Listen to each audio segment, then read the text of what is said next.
যে ভাইটি আসলে কাজ করেছে ওনার চেষ্টার কিন্তু ঘাটতি ছিল না। অনেক কষ্ট করেছে, অনেক চেষ্টা করেছে, কিন্তু তারপরে ফোনটি বারবার বন্ধ হয়ে যায়। আসসালামু আলাইকুম ভিউয়ার্স, আজকের এই ফোনটি রুহুল আমিন ভাই পাঠিয়েছেন বগুড়া থেকে। ওনার ফোনটি ডেড হয়ে যাওয়ার পর বগুড়াতে একটি শপে দেখান, উনি ফোনটি রিপেয়ার করে দেন এবং 30 থেকে 35 দিন পর ফোনটি কিন্তু আবার অফ হয়ে যায়। এরপর আবার প্রবলেমটি সলভ করার জন্য ওই শপে যান এবং সেটি রিপেয়ার করে দেন। 15 দিন পর ফোনটি আবার অফ হয়ে যায়। তো তৃতীয়বার আসলে ওনাকে আর ফোনটি দেননি, ফোনটি সরাসরি আমার কাছে পাঠিয়েছেন এবং ওনার রিকোয়েস্ট ছিল যে ফোনটি কাজ করার সময় যেন ভিডিওটি আপলোড করি। তো দেখা যাক, আমি ফোনটি আজকে ওপেন করে দেখব আসলে ফোনটি কেন বারবার অফ হয়ে যাচ্ছে এবং কী ধরনের প্রবলেম বা কীরকম কাজ করা হয়েছে। আমরা অনেকেই এই পোকো X3 Pro সহ বিভিন্ন ধরনের কাজগুলো, সিপিইউ রিবোলিংয়ের যে কাজগুলো, অ্যাডভান্স লেভেলের কাজগুলো, এগুলো করে থাকি। আমাদের উদ্দেশ্য হলো একটি ফোন যেন পুনরায় আবার আগের মতো সার্ভিস পায় এবং আমাদের যে ক্লায়েন্ট রয়েছে তারা যেন ফোনটি ইউজ করতে পারেন। তো আসলে একটি ফোন রিপেয়ার করার পর বন্ধ হয়ে যাক, এটি কিন্তু কোনো টেকনিশিয়ান ভাই কেউ কিন্তু চায় না। তো আমাদের কাজের মধ্যে যদি কোনো ত্রুটি থাকে, সেই ত্রুটির কারণে যদি বন্ধ হয়ে যায়, সেটার দায়ভার কিন্তু আমাদের, এবং আমাদের কিন্তু চেষ্টা করতে হবে সেই কাজগুলোকে সুন্দরভাবে করার। আর এই দেখুন, এই ফোনটি যখন রিপেয়ার করেছেন, এর আশেপাশে যে ধরনের রিবোলিং পেস্ট, বিভিন্ন ধরনের পেস্ট এবং ময়লা লেগে থাকা, এই বিষয়গুলো কিন্তু খুবই সেন্সিটিভ একটি ফোনের রিপেয়ারিংয়ের জন্য। এবং আমি দেখতে পাচ্ছি প্রসেসরের আশেপাশে যে রেজিস্টরগুলো, এগুলো কিন্তু কালো কালো হয়ে গেছে, মনে হচ্ছে প্রচুর ময়লা পড়ে আছে। আপনার কাজের কোয়ালিটি যত ভালো হবে এবং আপনার পরিষ্কার পরিচ্ছন্নতা যত বেশি হবে, সেক্ষেত্রে কিন্তু আপনার কাজটা অনেক সুন্দর হবে এবং কাজ করে নিজে যেমন কমফোর্টেবল ফিল করবেন, তেমনি আপনার ডিভাইসটি কিন্তু অনেক লং লাস্টিং হবে, খুব সুন্দর চলবে। এই বিষয়গুলো আসলে বলে বোঝানোর মতো না। যখন যিনি কাজ করেন তখন এই বিষয়গুলো তার মাথায় থাকতে হয়। আর কাজের কোয়ালিটি সার্ভিস আসলে অ্যাকচুয়ালি আমরা যখন করে থাকি তখন আমাদেরকে প্রতিটা মুহূর্ত কিন্তু খেয়াল করেই কাজগুলো করতে হয়। এখানে কেউ দেখিয়ে দেওয়া বা ভুল ধরার কিছু নেই। দেখুন, এখানে আমি দেখতে পাচ্ছি যে প্রসেসর রিবোলিং করেছে। প্রসেসরের নিচের যে ক্যাপাসিটরগুলো, একটি ক্যাপাসিটরও কিন্তু নেই। পাশাপাশি ক্যাপাসিটরের নিচের যে লাইনগুলো, সেগুলো কিন্তু ইউভি ব্যবহার করে সেটিকে কভার করে দেওয়া হয়েছে। এর অর্থ হলো, যিনি এই সিপিইউটি রিবোলিং করেছেন বা এই আইসির কাজটি করেছেন, ওনার কাছে ইউনিভার্সাল যে প্লেটটি রয়েছে, রিবোলিং প্লেট, সেটি উনি ইউজ করেছেন। ওনার কাছে এই আইসির যে নির্দিষ্ট একটি রিবোলিং প্লেট রয়েছে, সেই রিবোলিং প্লেটটি ওনার কাছে না থাকার কারণে প্রয়োজন হয়েছে এটিকে ইউভি অ্যাপ্লাই করার। অ্যাকচুয়ালি এই ফোনটি, এই দেখুন আশেপাশে যে ময়লাগুলো আমি পরিষ্কার করে নিলাম, সেক্ষেত্রে কিন্তু আমার কাছে যেমন কাজ করতে একটু ভালো লাগবে, তেমনি এই ফোনটির জন্য কিন্তু ভালো। আর প্রচুর পরিমাণে রিবোলিং পেস্ট, গুঁড়ি গুঁড়ি বল, যেগুলো বিভিন্ন জায়গায় লেগে আছে, এগুলো পরিষ্কার করতেই হবে। এগুলো তো আমি সম্পূর্ণ পরিষ্কার করে নেব। আর এই মাদারবোর্ডটি আমি সম্পূর্ণ ক্লিন করে তারপর আমি রিবল করে এই আইসিটি আমি বসাবো। তো বিস্তারিত কথা হবে, ভিডিওটি আশা করি সম্পূর্ণই দেখবেন, কারণ এ ধরনের প্রবলেমে অনেকেই পড়েন। আমার এখানে কন্ডিশন রয়েছে যে অনেক সময় আমি বলে থাকি যে আমি কাজ করা ফোন নিচ্ছি না বা কাজ করা ফোনগুলো আমি নেই না। এর মধ্যে কিছু কাজ করা ফোন আমি নিয়েছি বা নেই। সেটি হলো যে আপনার ফোনটি যদি কোথাও রিপেয়ার করিয়ে থাকেন, সেই ফোনটি যদি অ্যাগেইন আবার ডেড হয়ে যায় এবং সেই ফোনটি যদি দ্বিতীয়বার আর কাউকে না দেখান, এক কথায় আপনার রানিং ফোনটি অফ হয়ে যাওয়ার পর আর কেউ দেখেনি, এমন কন্ডিশনে যদি আপনার ফোনটি থাকে, তাহলে আমি দেখব। আশা করি যারা টেকনিশিয়ান রয়েছেন তারা বিষয়টি একদম ক্লিয়ার যে কেন আমি লাস্ট ডেট হওয়ার পর ফোনটি যদি কেউ না দেখে, তাহলে সেই ফোনটি কিন্তু হওয়ার চান্স থাকে। আর যদি সেটি আবার কোথাও দেখানো হয়, তারা যদি বিভিন্নভাবে ট্রাই করেন, সেক্ষেত্রে সেই ফোনটির জন্য অনেক কঠিন হয়ে যায়। কঠিন বলতে সবচেয়ে বড় যে সংকট আমি মনে করি একজন মোবাইল টেকনিশিয়ানের জন্য, যারা এই কাজগুলো করেন, সবচেয়ে বেশি সংকট হচ্ছে সময়ের।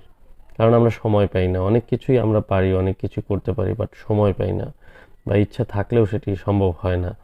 তো যেহেতু অনেক কাজ থাকে, অনেক বিষয় আমাদেরকে দেখতে হয়। পাশাপাশি আমি হয়তো আপনারা লক্ষ্য করেছেন যে আমি একদম শুধু চিপ লেভেলের বা প্রসেসরের কাজগুলোই কেন আমি আপলোড দিচ্ছি, আমি কেন অন্য কাজগুলো দিচ্ছি না, বা অন্য কাজগুলো কি আমি তাহলে করি না। আসলে দেখুন, আমি খুবই সাধারণ একজন টেকনিশিয়ান। আমি খুব আহ, ছোট একটি শপ আমার রয়েছে। আমি কোনো বিশাল কোনো কিছু না। আর সবচেয়ে বড় কথা হলো, একটি ফল্ট ফাইন্ড আউটের জন্য বা একটি মোবাইল ফোনের কিন্তু কাজের সেক্টর কিন্তু অসংখ্য সেক্টর রয়েছে। সফটওয়্যার, যেমন সফটওয়্যার সেকশনে অসংখ্য সাইট রয়েছে, তেমনি হার্ডওয়্যার সেকশনেও কিন্তু অনেক ধরনের কাজ রয়েছে। তো যেহেতু দীর্ঘদিন যাবৎ কাজ করছি, কাজের অনেক অভিজ্ঞতাই রয়েছে, কিন্তু সব অভিজ্ঞতা যদি আমি শেয়ার করতে যাই, তাহলে হয়তো আমার খাওয়া দাওয়া, ঘুম কোনো কিছুই করা হবে না। উদাহরণস্বরূপ বলি, আমি গোসলের সময়ও দেখা যায় অর্ধেক গোসল করার পর আমাকে ফোন রিসিভ করার জন্য বের হয়ে আসতে হয়।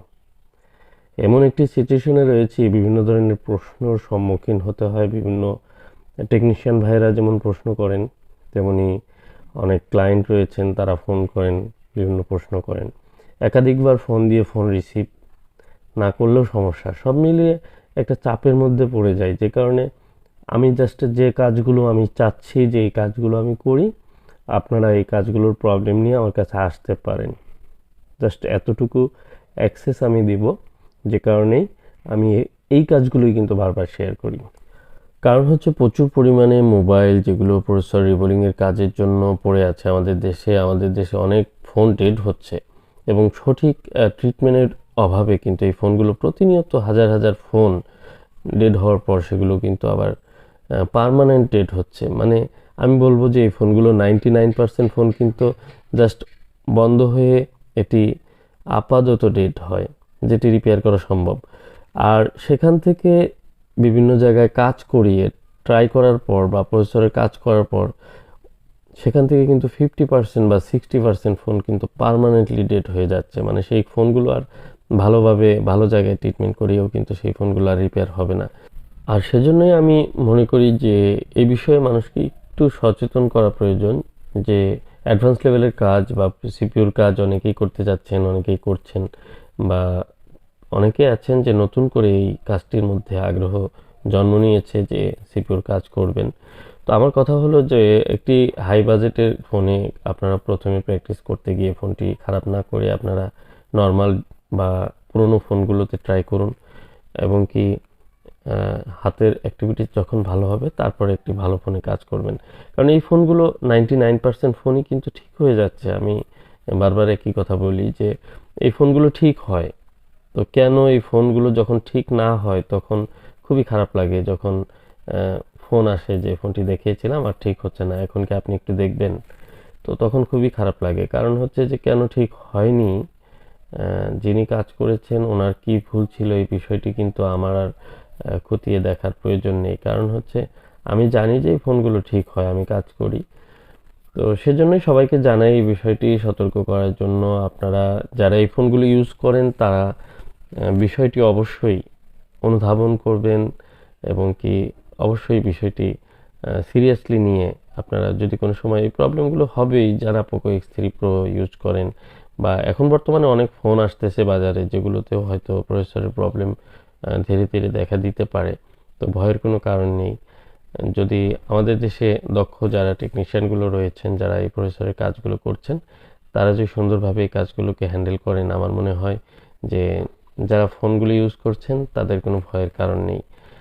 তো যা হোক, আমার প্রসেসর রিবোলিং শেষ এবং ফোনটি মোটামুটি আমি ক্লিন করে নিয়েছি। এরপরে আমি আরেকটু ভালো করে ক্লিন করব, কারণ এই ফোনটির মাদারবোর্ডের উপরের অংশ, নিচের অংশ সব দিকেই মোটামুটি ভালো রকমের ময়লা রয়েছে এবং পেস্ট লেগে রয়েছে। আমি চেষ্টা করি প্রতিটি ফোন যেন চকচকে ঝকঝকে থাকে, সেইভাবে কাজ করার। তো যা হোক, এই ফোনগুলোর যে কাজগুলো আমি প্রথম করি সেই কাজগুলো আপনারা হয়তো দেখলে বুঝতে পারবেন। তো এই ফোনটি কাজ করা হয়েছিল, যিনি কাজ করেছেন উনি যেহেতু একাধিকবার কাজ করেছেন সেই কারণে প্রচুর পরিমাণে ময়লা রয়েছে, এবং যে সকেটগুলো, ব্যাটারি সকেট, সব সকেটগুলোতে ময়লা রয়েছে, এগুলো আমি ক্লিন করে দেব। সব মিলিয়ে আমি এবার ফোনটি আসলে চেক করব যে ফোনটি পাওয়ার আসে কিনা, কারণ আমার ফোনটি কিন্তু ডেড কন্ডিশনে ছিল।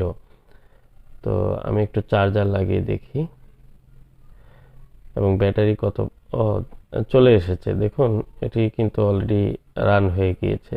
তো এই ফোনটির যেহেতু প্রসেসরে আমি সেরকম কোনো ফিজিক্যাল ড্যামেজ পাইনি, মানে প্রসেসর কোনো ফুলে যায়নি, ড্যামেজ হয়নি বা তেমন কোনো ড্যামেজ পাইনি। প্রসেসরের নিচে যে ক্যাপাসিটরগুলো মিসিং রয়েছে এটি কোনো প্রবলেম নয়, এইভাবে ইউজ করতে পারবেন। আর এছাড়া বাকি যে বিষয়গুলো যে কারণে বারবার ডেড হচ্ছিল, প্রচুর পরিমাণে লিকুইড যে রাং সেটি ছিল, এবং কি দেখুন এই যে অ্যান্টিনার যে কানেক্টিভিটি, এখানে প্রচুর পরিমাণে আঠা গিয়ে সেই কানেক্টিভিটি কিন্তু ব্লক হয়ে আছে। এই বিষয়টি কিন্তু একদমই অনেকে খেয়াল করেন না। একটি মাদারবোর্ডের যে অ্যান্টিনার সেকশনগুলো রয়েছে, যে অ্যান্টিনার পিনগুলো যেগুলো কানেক্ট পাবে, সেখানে যদি আঠা লেগে থাকে বা কোনোভাবে বাধাগ্রস্ত হয় কানেকশনে, সেক্ষেত্রে কিন্তু আপনার ফোনটি গরম হতে পারে। যখন অ্যান্টিনা ফ্রিকোয়েন্সি পর্যাপ্ত না পাবে তখন কিন্তু ফোনটি গরম হবে এবং বিভিন্ন ট্রাবল করবে। তো যা হোক, এই বিষয়গুলো খেয়াল করবেন। আর ফোনটি পুরোপুরি অন হয়ে গেছে আমি দেখতে পাচ্ছি, এবং ফোনটির প্যাটার্ন লক আনলক করে নিলাম। তো যা হোক, আজকে আসলে যে কাজটি শেয়ার করলাম এটি মূলত একটি রিওয়ার্ক কাজ। যিনি কাজ করেছেন উনি দুইবার ট্রাই করেছেন, এরপরেও ফোনটি আবার বন্ধ হয়ে গেছে। তো সেই কারণে আমি কাজটি অনেক যত্ন সহকারে করে দিলাম। আশা করি এই ফোনটি ভালো চলবে। তো আপনাদের যাদের প্রবলেম হয়েছে আপনারা ফার্স্ট টাইম ভালো কাউকে দেখিয়ে এই ফোনগুলো রিপেয়ার করাবেন, যাতে করে আপনি নিশ্চিন্তে ফোনটি ভালোভাবে ইউজ করতে পারবেন। একটি ফোন দ্বিতীয়বার কাজ করা লাগতেই পারে, সেটি টেনশনের কিছু না, কিন্তু আপনার কাজ যদি ভালো হয় সেক্ষেত্রে ভয়ের কোনো কারণ নেই। তো সবাই ভালো থাকবেন, সুস্থ থাকবেন। আজকের মতো এই পর্যন্তই। আসসালামু আলাইকুম ওয়া রাহমাতুল্লাহ।